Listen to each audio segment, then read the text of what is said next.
It says, there we go. Hello, everybody. I think there's some sort of a delay here. Hi, and welcome to another episode of Lunch and Life with me, Sharon, and my daring co-host, Robin. Hello, everyone. It's March.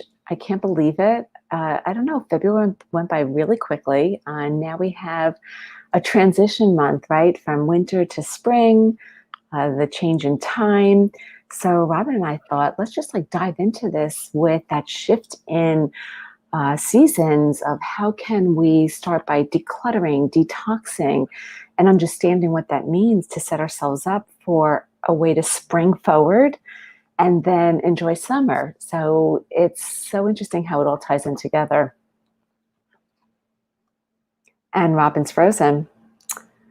And I don't know, maybe I'm the one who's frozen. So I'm going to just keep talking until Robin unfreezes because we seem to be having technical difficulties. So, there you are. So were you frozen or was I frozen?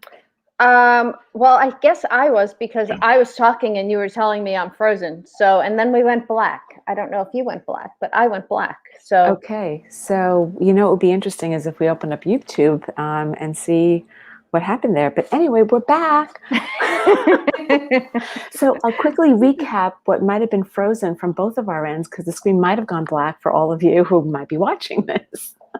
We hope you are. Yes, who are watching this. So March is a great transition month from winter to spring, and you have daylight savings time, and it's a great time that people do the spring cleaning, right?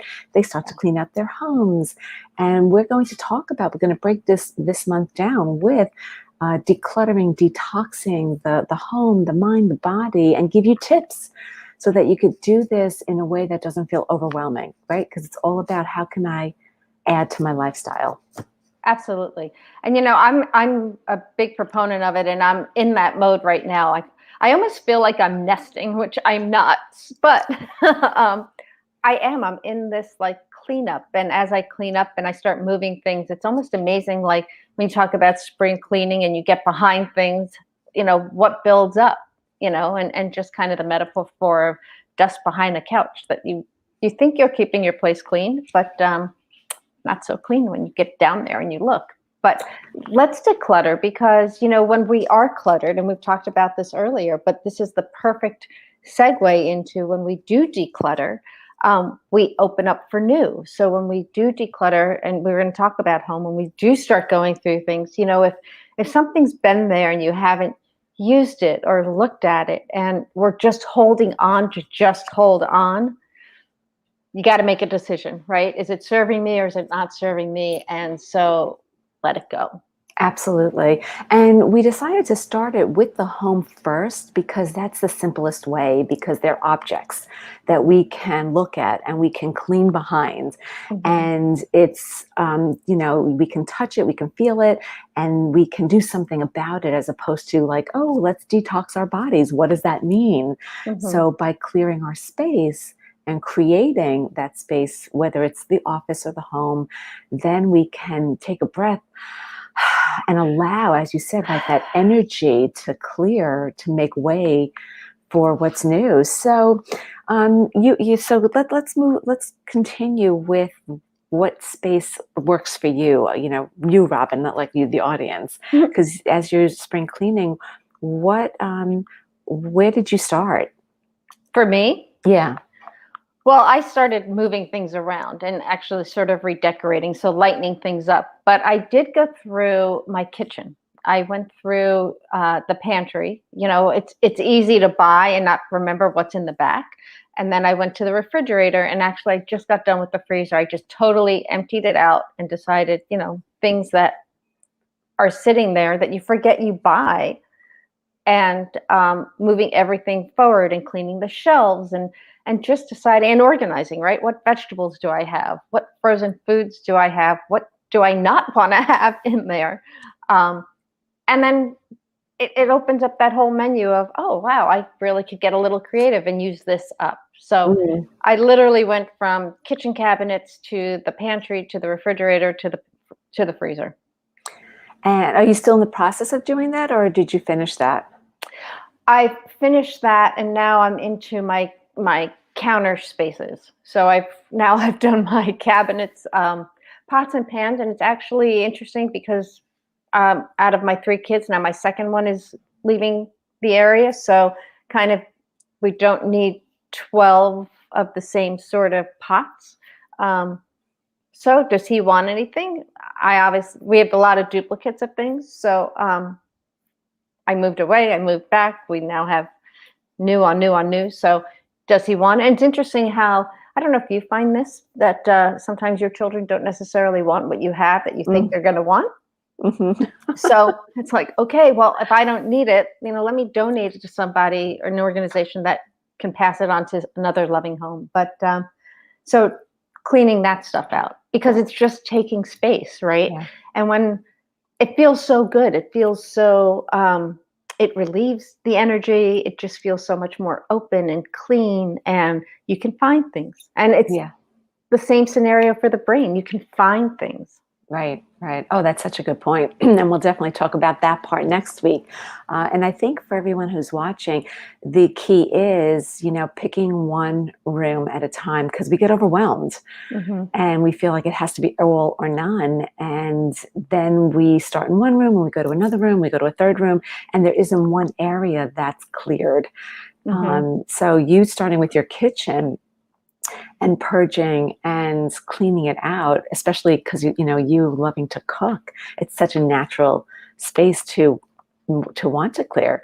So, for everyone watching, think of where is that one space that you love being in, that feels like you love it, but it's making you a little anxious because maybe there's piles of paper, or as to Robin's point in the kitchen, you've got things that you forgot that you had, or Mm-hmm. it's your office space, whatever space it is, just stick with that one room and figure out how many hours you may need, or maybe you need to do it over a few days, and do it slowly, do it methodically. And, to Robin's point of what she said earlier, does this serve me? It's like looking at something and, do I really need this? And will it find a better home and better use, somewhere else?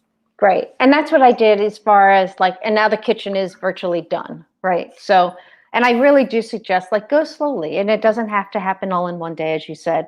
And it's probably taking me probably a good week and a half, almost 2 weeks, because obviously there's life involved in between. So it's not all or nothing. And it gives you time. So if you're not sure, it's okay to put something aside and then come back to it. Right. Mm-hmm. But also don't sit and dwell on that either.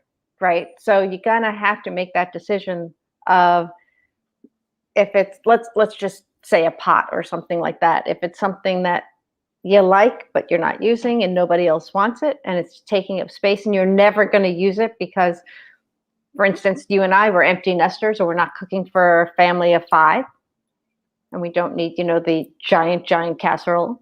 Yeah. Yeah. Well, maybe it's time to give that up because your cabinets won't hold a giant casserole anymore. So it's funny that you say that, because I have this huge oval Dutch oven that it was almost like passed down from my grandmother used it, my mother used it, and I can't get rid of it because there's an emotional connection to this, but I don't use it, and it takes up a whole shelf in my in the kitchen, and I still have it, but part of me is thinking, like, what can I do with this? Where can I put it? Mm-hmm. And because that's the thing, right? It's like there's some attachment, but then if you're not using it and you're looking at it, is it really giving, like I'm looking up as though it's right there, and it's not. Is it really serving me? And don't I really need the space for something else? Yeah. So what are you going to do about it? I think I'm going to eventually donate it. But so here's the thing, and this is another thing that I wanted to point out to everyone, is that if you're not sure, right, Robin said a few minutes ago, if you're not sure, come back to it. But then decide, like, what's the time frame I'm going to give myself, because we can keep putting a delay and a delay and delay. And generally, it could be anywhere, for me, 6 months, it could be a year. But interestingly, with this Dutch oven, so I've been in the city for almost 3 years already, and I still have it, and I've used it once. And so at this point, it's like, Sharon, it'll serve someone else in a better, you're going to give it away and donate it to a loving home. You don't need this Right. anymore, And so with everything that you're doing, like, so when I lived in my house, I went from my house to a smaller condo to my apartment in the city. And each time that I packed, I put things in boxes, took some with me, donated a lot. But then when I moved into the condo, which I lived in for 2 years, I didn't open those boxes for the 2 years. And then when I moved into the city, I was like, I don't need this if I haven't used it.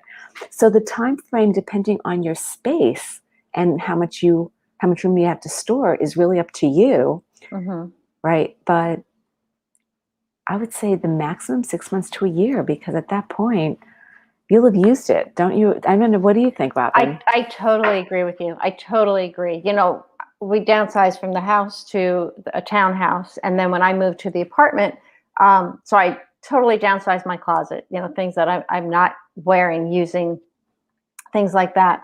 And then I even had stuff that I brought to the apartment that still sat for 8 months or something like that. And I was like, oh, I am not moving this back. There is no reason. And I just bagged it and took it to a local organization that, gives to hospice. And I was like, somebody else is going to want this and wear it. I mean, I took so much over, and I was like, and it felt so good because it made my life a whole lot easier. Right. Yeah, absolutely. So it's just being really conscious of making that decision. Yeah. And to the point of like clothes in the closet, I don't remember if I read this in a book or if somebody told me this a while back, but take your hangers, right, and face them all in one direction. And every time you wear something, turn the hanger around so that you know that you've worn it. And then after a 6-month period or a year tops, because then a year generally, right? Because then you go through all your seasons. If you still have that hanger facing in one direction, then you reach a point of looking at it and saying, does it serve me? Do I need this? Do I want this? And if you're not sure, all right, keep it for another season or so. Yeah. But if you really realize like, no, I'm done with this, then you donate it. So that kind of helps also in being able to weed out your closet. That's brilliant. I never even heard of that. Yeah, I love that. I know, right? And I used it when I was moving from my house to my condo to the city. And even when I got into the city and I was putting my clothes away, I looked at some things and I thought, there's no connection. It's okay. And I had more clothes, and I never thought I'd be able to live in like a one closet, actually 1.5 closets. And I have so much room. And it amazes me because we don't wear half the stuff that we buy. And it just makes you realize then also you end up saving so much money because then you really buy what you love and need, not what's on sale, or maybe I'll wear it at some time. Right. It's a great deal. And I think I like it and I might wear it. And then you never wear it. Even though it was a great deal, you're just not going to wear it. Yeah. Yeah. So, look at your space. I needed to purge my bedroom because that's where I put all my papers. And looking at the piles of papers and everything and the stacks and stacks was making me anxious. So for me, I had to start there. Looked at my bookcases and everything else. It wasn't even my clothes. It was just everything that was around me. And doing the same thing, looking at the books. Do I really need to keep all these fictional books that I read already? Am I really going to read them again? No, let me donate them to a library or to an organization to make more room for things that are going to come in. Because when you move that energy, just like in your body, which we'll talk about in a couple of weeks, then that space also starts to open up in your mind, things that have been like dying to come through. Right. Yeah, I totally agree with you. And I really do agree, like, just pick a couple of rooms. And with people being home, some closets have become workspaces and some kitchen tables are workspaces. So everything is all over. And I think if you can kind of refocus what the initial workspaces have become, where your kids are doing school, where you're trying to work and have Zoom calls and things like that. Yeah. Kind of reset, and it's not bad to redo it and kind of freshen it up either, right? It kind of refocuses and cleans it out and starts it over again. So I suggest doing it. Yeah. And I love that you brought up kids because it's kindergarten and up, probably, or first grade, they can help you with their Hmm. rooms and their spaces, and you can make a game out of it with them of here, put three piles together, the pile of everything you love, the pile of everything you like don't play with, and the pile of like, yeah, I'm not sure, and have them go through one section of their room, because kids forget. If you tell them to do the whole room, they'll rip everything apart, they'll throw it all out on the carpet, and you'll walk in and be like, oh my god, what did I just do here? And you'll clean it up. Exactly. But you make a game out of it for the kids, and it's surprising that they're real, again, because they're so young and in tune with things. It's Mhm. actually easier for them to get rid of things because they don't have that attachment because they're still so young. Right. That's true. And I can be a huge speaker on that, because when we moved from the family home and downsized, I mean, I don't think I really had the kids go through a lot of their stuff. And I found, because I used to put stuff away, so I found all the projects, and I did quite a good job on some of their science fair projects, by the way. Just want to toot my own horn.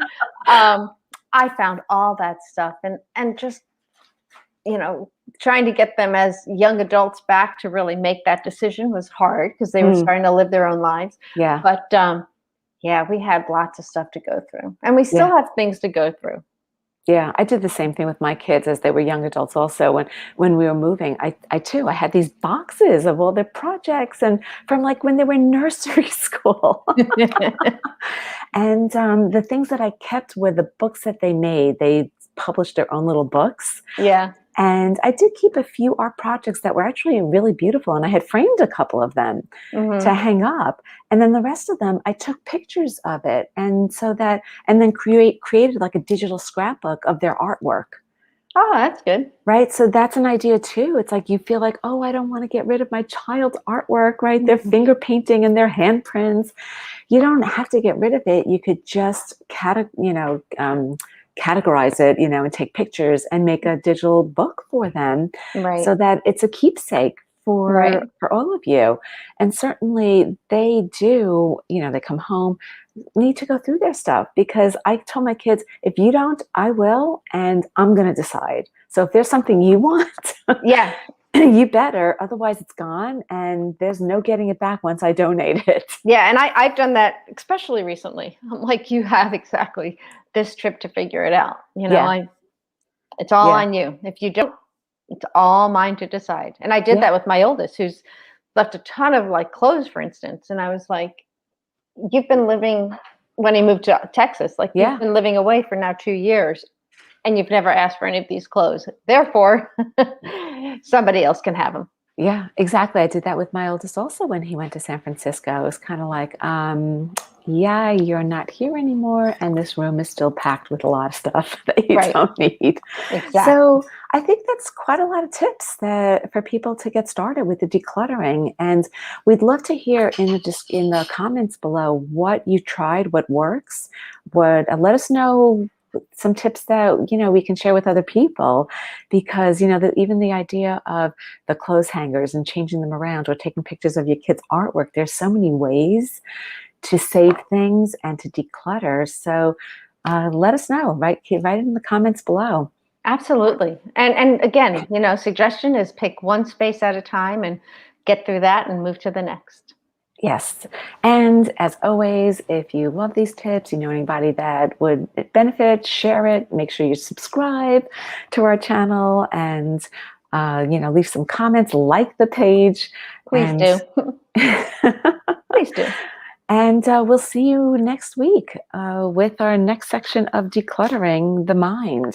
We're going to declutter our minds. Because now that Absolutely. we've created space, then we can talk about the mind. So, as usual, Robin, love unpacking lunch with you. Right back at you, Sharon. Love having lunch. Have a great day, everybody. Take care. Bye.